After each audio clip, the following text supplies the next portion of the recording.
factor in terms of building companies and scaling businesses. When I started my business, the landscape was very different, and financing was definitely a challenge. And things have changed significantly since then.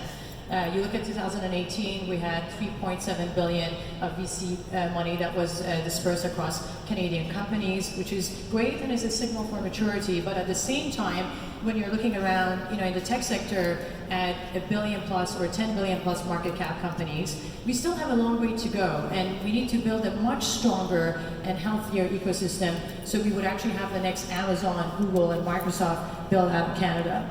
And at the same time, the federal government supports many other industries, through grants, other incentives, tax deferrals, tax credits. Knowing that our industry is growing faster, creating more jobs, how can we have the federal government providing similar benefits and advantages to the tech community? The fact is, no government has ever invested as much in the tech sector, in innovation, in research, as this government over the past 4 years, because we know it is an essential path to the future.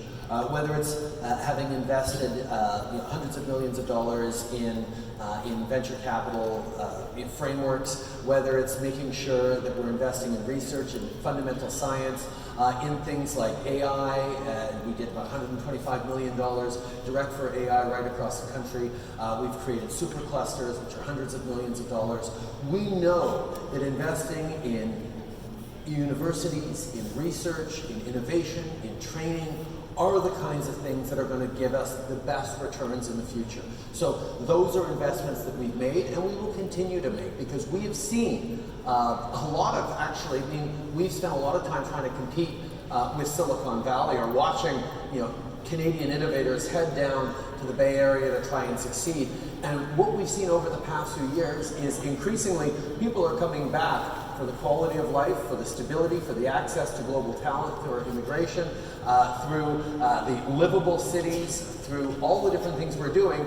Plus, a lot of people are bringing a lot of capital back with them from Silicon Valley, because people are realizing there are a lot of amazing opportunities to invest here in Canada.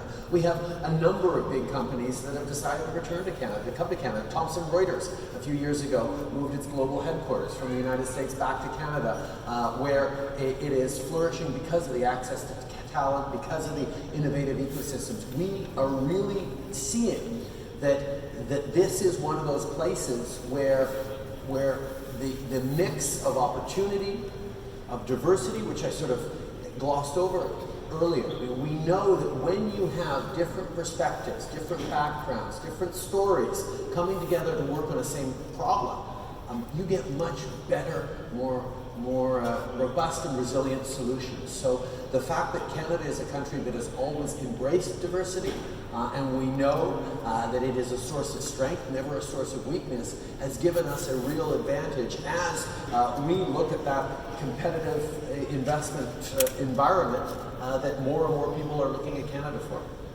Do you think